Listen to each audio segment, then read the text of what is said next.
session 82. And we ended with Genesis 28 verse 17, and we looked at the amazement that Jacob was experiencing when he said, "How awesome is this place, and this is none other than the house of Elohim, and this is the gate of heavens." And now if you look at this verse, you've got a much deeper understanding of why this man was so afraid, what he really experienced.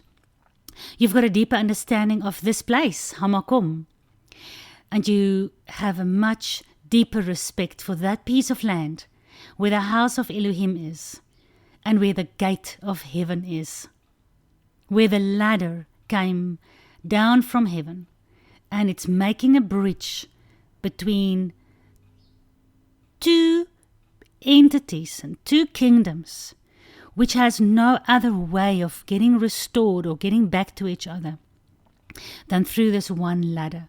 The separation between heaven and earth and between man and God sometimes seem impossible to overcome. Isaiah 57 verse 15, "For thus saith the high and lofty one that inhabiteth eternity, his name is holy."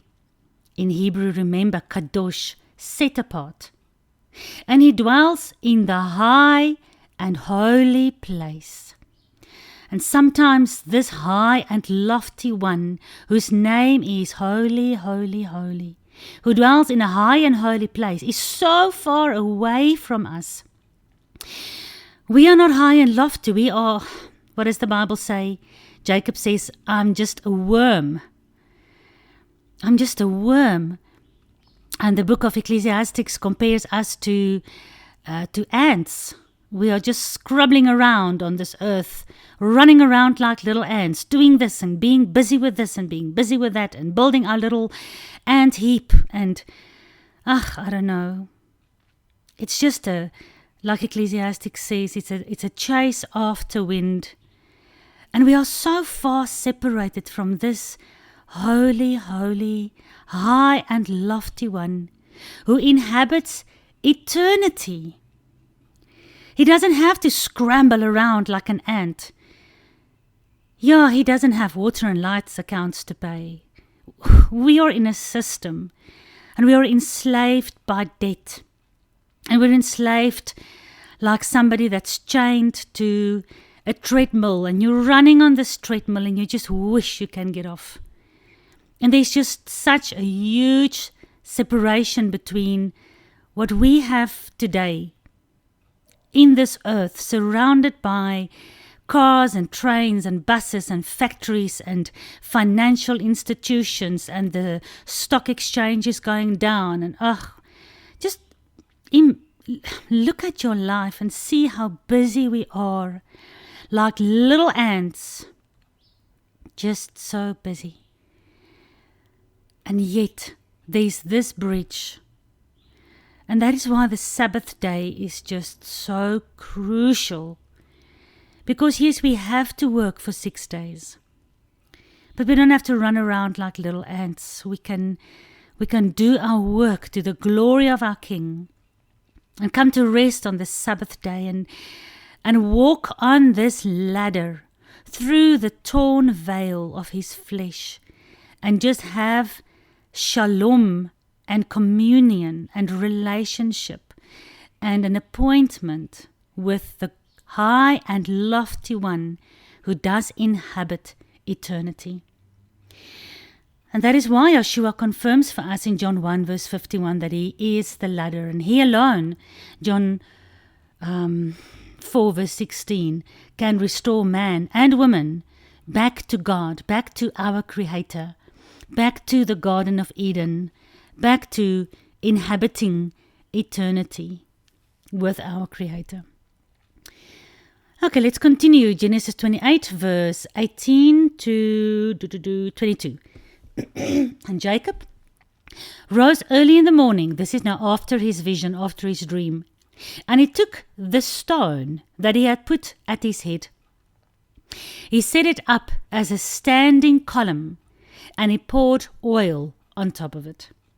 And he called the name of that place Beit El. The name of that city had been called Luz previously. And Jacob made a vow, saying, seeing that Elohim is with me, and he has kept me in this way that I am going, and has given me bread to eat and a garment to put on. Before we continue, let's just break this down. Can you say in your life and see the propheticness in Jacob? Remember, Jacob's name changed to Israel. We are the seed of Abraham, Isaac, and Jacob. We are Israel, overcomers with El. The 10 northern tribes of the house of Israel scattered all over the earth. But in the last days, if we listen to his voice and if we seek him with all our hearts, we are going to be regathered in the hand of the Messiah. We are now, Jacob, saying, seeing Elohim is with me. Elohim is keeping me in this way that I am going. As this little ant running on this treadmill, back to work, back to reality. He is with me, and he's keeping me in this way that I have to go. And he is giving me bread to eat, bread every morning, the word of life. Yeshua says, if you eat from me, you will never hunger again. Elohim has to keep us on this way, which is the word. And he has to give us bread, which is the word. And Jacob says, and he has given me a garment to put on. Haven't we discussed in length that we have lost the glory of God? Romans 3:23, we have all sinned and come short of the glory of God. Why? Because we have all sinned, like Adam and Chava, created in the image of God, but after we've fallen and we've sinned, we are now created in the image of sinful Adam. But now we come back on this ladder and we are restored to Elohim, and our sins are covered by the atoning blood of the Lamb that has been slaughtered before the foundations of the earth. And that rebellion and transgression of his commandments are forgiven and covered by the blood, and now we can be transferred back to the kingdom of light and come out of Egypt, out of Babylon, out from the kingdom of darkness, and we can come under the protection of the cloud by day and the fire by night, and we can come closer out of the tents of Israel to the tabernacle through the veil and be restored with our Creator, and we can put on the garments of righteousness, which is the bridal gown that's made pure and spotless only by the washing of the word. And the word had to bleed, Yotevave. There was a nail in his hand to make those garments clean. This is prophetically what Jacob is saying. And he continues, Jacob, or in our case, Israel, when I have returned to my father's house in peace, and Yahuwah has been my Elohim. So Jacob is prophetically saying this over his own life. He's going on this way. He's going to be working like a slave for 20 years for Laban. But he's going to return to his father's house. House, Bereshit, Beit. Everything is about the house of God. Everything is about the prodigal son that has to return to the house of his father. And his father waited for him, remember. And the prodigal son that was whoring and living in a pigsty came back to his father's house. And what did his father do? He washed him and cleaned him, and he put a garment on him. Because when we come home, on the ladder, on Yeshua, through Yeshua, in Yeshua, and we come back and our Father puts a garment on us. Oh, it's just amazing, is it not?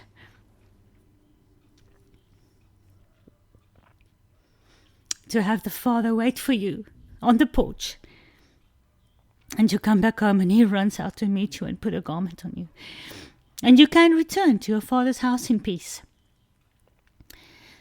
And all guilt and shame and nakedness and fig leaves, excuses like we learned in Genesis 3.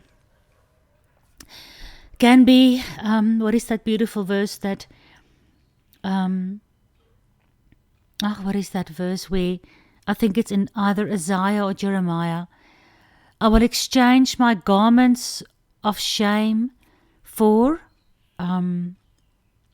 garments of praise. I can't remember that specific verse. But through this blood and through this ladder and through this way, which is Yeshua, the word, the bread from the beginning, we can return to our Abba's house in shalom, in peace.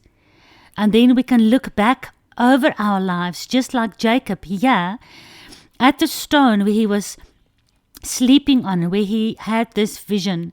He's putting the stone upright like a standing column, like a tower, like a monument.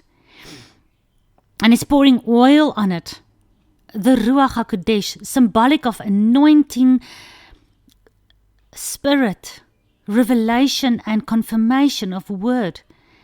And he says, I know that if I come past this area again and I look back over this journey that Elohim has kept me in, then I will know that Elohim has been, Yahuwah has been my Elohim. And at the end of our journey, when we come past the monument again, the stone, the rock of salvation, the cornerstone, that has been rejected by older brother Judah. And Yeshua says, the cornerstone, if you don't fall on the cornerstone and be broken up, you have no part in the kingdom of God. Because if you don't fall on it and are broken, then the cornerstone will fall on you and will crush you. But through the cornerstone, through this rock, that we are getting revelation of the gateway, Shahar, to heaven, and of the Beth El, house of God. Through this cornerstone, we can fall on it and we can die to ourselves and be resurrected with Him.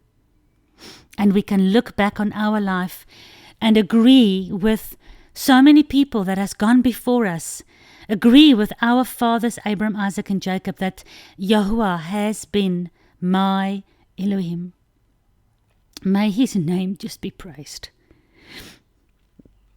And it continues in verse 22, then this stone, which I have set as a standing column or a monument, shall be Elohim's house. And of all that you give me, I shall certainly give 1/10 back to you. So this stone, he says, shall be the house of Elohim. And I know prophetically and in the spiritual, this is referring to the cornerstone. But I'm just wondering at the chance of a miracle happening, that specific stone was maybe, just maybe, still lying around at the time that Solomon actually built the temple, so many years later. And if that stone wasn't maybe just used as the cornerstone in the house of God. But that's just a wild guess. And Jacob said, I will certainly give 1/10 to you. Just another confirmation of how tithing, which is of course a Torah commandment, has been in practice centuries before Moses ever wrote down the commandment of tithing. And I know the church religious system like the commandment of tithing, and they do remind the church gathering of their responsibility to tithe. But I just remind the religious leaders that you cannot cherry pick the commandments you like and the ones you don't. If you want to enforce the tithing commandment, you cannot preach that we are free from the law. Okay, we are going to jump to Genesis 29. Verse 1, Then Jacob went on his journey, and he came into the land of the people of the east. Okay, remember, he came back and he went back to where Abram originally sent Eliezer, when he said, you will not get a wife for my son out of the Canaanites. You will go back to my people, and you will find a wife for my son there. And now Jacob is back here, back where his mother came from. And he looked, verse 2, and behold, a well. Again, a well. A well becomes the place where a mate is found for all the major figures in our history, Israel's history. At a well, Eliezer found Rebekah. And later, Moses found Zipporah, his wife, at a well. Remember when he fled out of Egypt. We've spent a lot of time on the wells that Abraham and Isaac had dug up in the wilderness, in the desert, and the Philistines ended up stealing. And we've spent even more time on Joshua and the woman at the well in the valley of Shechem. Oh, I hope you remember all of this, guys. And if you don't, it means you haven't done these studies. You have to go back. You can't continue without having the foundations. Rabbis note that wisdom is symbolized by the water below the ground, the water in a well. Remember, the Samaritan woman said to Yeshua, "How will you get the water out of the well? You don't even have a bucket." Oh, if she only knew who she was talking to, he said to her. It is buried, the wisdom of the water in the well. It is buried and hidden deep, but it is accessible to those who understand, and to those like Rebekah to put the effort in and get that water out for the thirsty 10 camels. And like Jacob, we'll see now, he is moving this huge, great stone away. So for him, this wisdom is accessible. And also, for anybody that is eating and drinking from the water, this wisdom is accessible.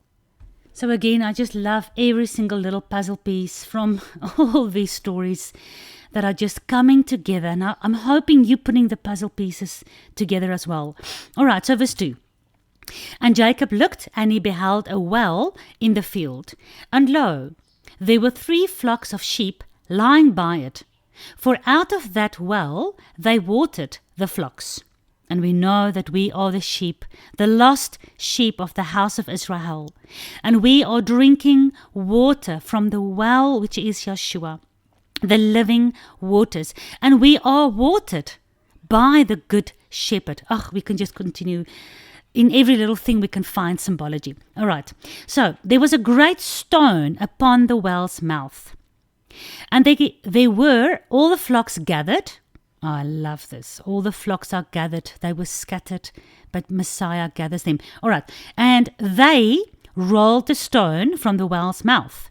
And they watered the sheep. And they put the stone again upon the well's mouth in his place. So, there were a lot of young men who were shepherds. And it took all of them to roll the great stone away from the well's mouth. But later on, we will see that Jacob rolls the stone away on his own for Rachel. All on his own. Well, first of all, love can make you do very strange things. You guys will remember when you tried to impress your bride. Maybe you did some very impressive things. And here, he was flexing his muscles. Without any help, he rolled the stone away on his own. All right. But don't forget, he also traveled a long way through the desert to reach his destination. He was tired and hungry and thirsty, and yet he still rolled the stone away. Just again proving to us that those who endure, even through trials and tribulation, coming out of Egypt, walking through the wilderness, not being too lazy or too tired or too weak, to roll the stone away, to have access to the deep mystery and wisdom and life that is to be found in the well, in the water.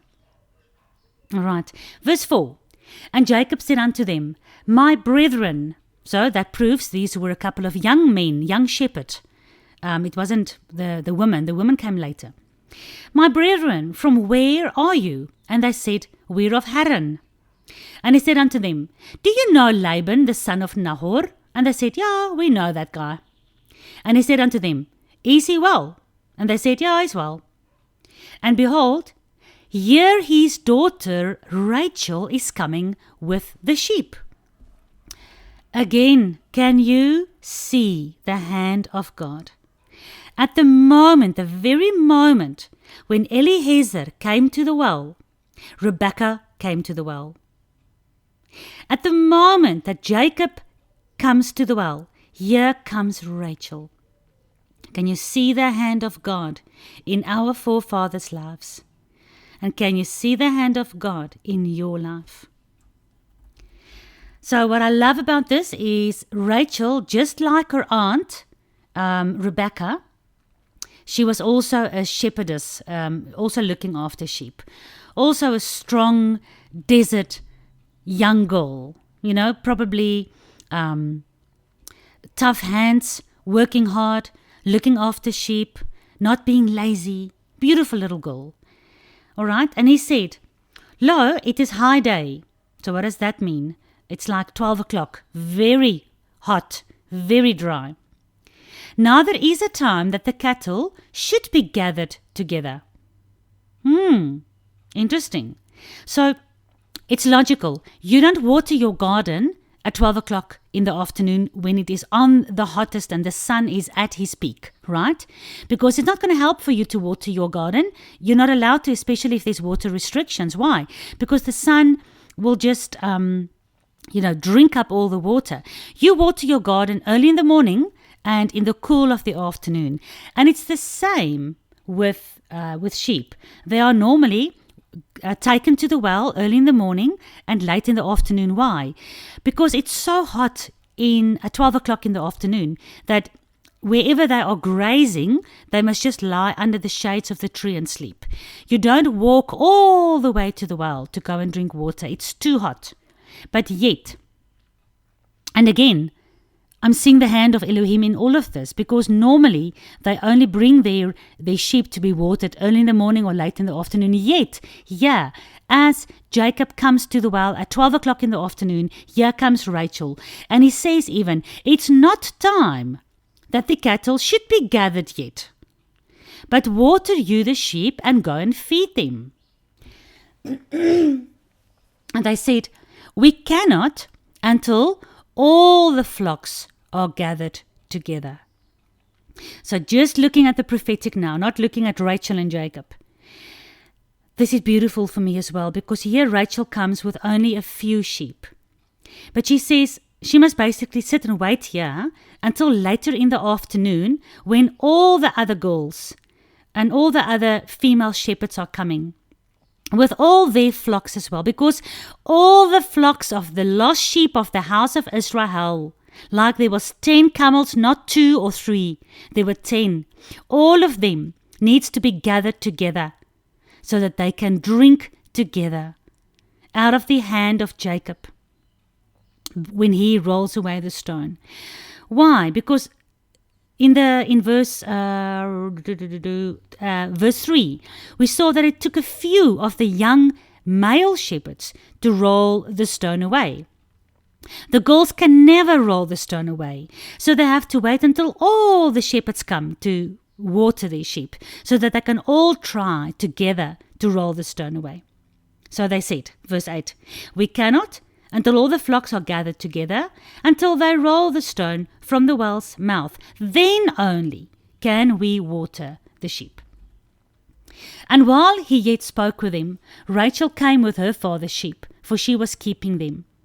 And it came to pass, when Jacob saw Rachel, the daughter of Laban, his mother's brother, and the sheep of Laban, his mother's brother, that Jacob went near, and he rolled the stone on his own from the well's mouth, and he watered the flock of Laban, his mother's brother. Beautiful. So, little by little, there's a verse in the Bible that says, 1 out of a family and 2 out of a city, God will gather his people. A little bit from the east, a little from the west, a little from the north. He's not going to wait for all the 10 lost tribes that is that is scattered in every nation, tribe, and tongue to come together as one before he starts giving us the water of life. He's giving the water of life to us now. Everyone where we are in a family, where we are in a city, where we are in a nation, a tribe, or a language. And is feeding us out of the hand of Jacob, Israel, our fathers. We are reunited with our fathers in faith, understanding the mysteries, the messianic mysteries in the Torah. And we are drinking from the water of life and from this well, out of the hand of Jacob. And eventually all the sheep that is drinking of this water will be gathered as one flock. And one king will go in front of us. One shepherd will lead us. And for that we are waiting. But now we don't have to wait to be fed with living water every single day. But something else here in the physical. This verse mentions Laban 3 times. But he describes Laban as his mother's brother 3 times. Jacob saw Rachel, his mother's the daughter of Laban, his mother's brother. And the sheep of Laban, his mother's brother. And he watered the flock of Laban, his mother's brother, 3 times. Jacob ended up doing everything he did. 20 years of slavery. He didn't do it because of Laban. Because Laban was a selfish, unfair, evil man. But Jacob honored his mother. And because of his respect for his mother, he treated his mother's brother with respect as well. Very interesting. A good example for us that has family members that might not deserve respect. Verse 11, and Jacob kissed Rachel, and he lifted up his voice and he wept. So imagine from Rachel's point of view, this strong, handsome guy rolling the stone away, giving her a kiss, and then he starts crying. Listen, what woman wouldn't love a man that can be emotional as well? He wasn't crying because he was a loser. I mean, he just rolled that huge stone away. She couldn't help but fall in love with this amazing man. But Jacob also wept. Why? First of all, he was honoring his father and mother. He wasn't getting a Canaanite, prostitute, rubbish piece of pagan, worshipping idolater like his brother Esau. He was honoring his father and his mother, and that must have made him emotional. He was honoring the God of his father and mother, and that must have made him emotional because he just previously woke up from a dream where this God of his father and his grandfather also spoke to him and made him promises. And that said, out of your seed, that nation will be my people and I will be their God.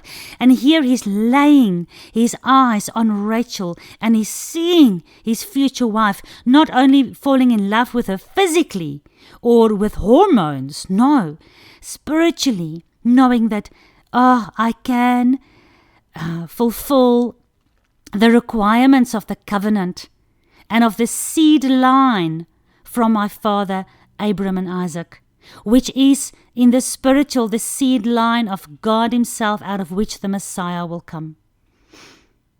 He's weeping because he's understanding things on so many levels. And I pray that you will understand all this history and all these Bible Sunday school stories on so many levels. Verse 12, and Jacob told Rachel that he was her father's brother. And Jacob told Rachel that he was her father's brother. Now, this doesn't make sense. Basically, that he was Rebekah's son, and she ran and told that to her father. Jacob was Rebekah's son, So he was Rachel's father. He was, isn't it a cousin? But maybe there's something in the translation not here correctly. But anyway, she ran and she told Laban. So now we come to Mr. Laban. And it came to pass, when Laban heard the tidings of Jacob, his sister's son.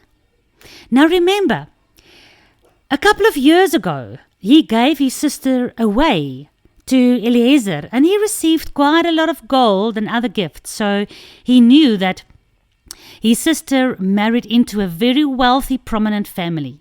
So here comes her son. And Laban ran to meet him, and he embraced him, and he kissed him, and he brought him to his house. Lots of kissing going around, hey? First Isaac told Jacob to come close to kiss him. When Isaac thought he was Esau, remember? That was a deceitful, untruthful kiss. Then Jacob gets another chance at kissing, and this time he kisses his future wife, Rachel. That was an honest, heartfelt kiss. Now here, Laban is kissing Jacob, and we will see later on that all Laban is interested in is what he can get out of Jacob. No doubt he remembers all the gifts of gold that Eliezer gave them when he came to fetch Rebekah. Remember that whole story. Laban's kiss was also one of deceit and selfish intentions. Laban ended up taking huge advantage of Jacob for over 20 years. So yes, it's true, Mr. Jacob. You had a deceitful kiss in your father's tent, and now you are receiving a deceitful kiss from your mother's brother. The wheel does turn. The wheel does turn for everything we do, even if we do get forgiveness. Sometimes in reality, in life, the wheel does turn.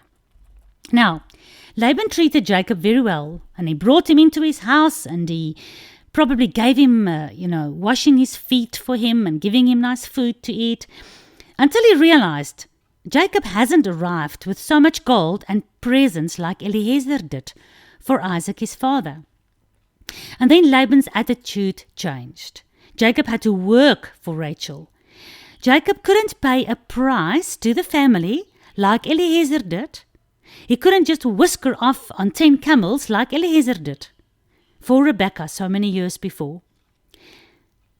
I hope this is bothering you, the fact that Isaac was so extremely rich. Why on earth did Jacob arrive empty-handed?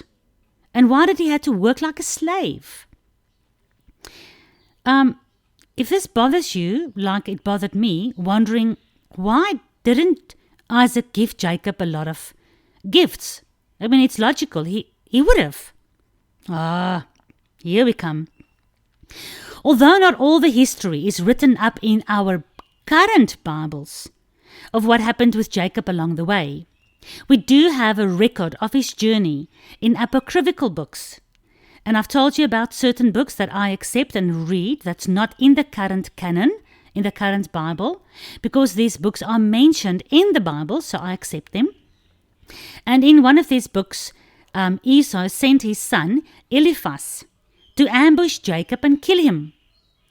Eliphaz pursued and found Jacob, but having been raised in Isaac's home, he just could not murder Jacob. So Eliphaz was afraid to go home back to his father because he couldn't face Esau. But Jacob told him to take all he had, all Jacob's possessions and gold and all the stuff that his father Isaac gave him for the journey, and that Isaac gave him for the negotiations for his future wife. Jacob told Eliphaz, take all of this and explain to Esau that you couldn't kill me, but you took away everything I had, making me a beggar. I will have nothing when I come and negotiate for a future wife. And basically, that made Jacob a slave. He had no possessions with him. And that's why when Laban saw, listen, this guy is now just a slave, he really took advantage of him. But just, like in the life of Joseph. Joseph, the most favorite son of Jacob, wearing the coat of many colors, ended up being a slave in the house of Potiphar. Yet Joseph was the best slave ever, and Potiphar made him the leader of his house. He gave everything in this slave's hand. Just like this, Jacob was a very good slave. And we'll get to the stories later on. But Laban and his sons said, "Oh, we are so blessed because of Jacob. God is blessing us because of Jacob." But yeah, they didn't turn to God. They just enjoyed the benefits. Same with Potiphar. If only he had turned to the God of this slave, because his house was also blessed on account of Joseph.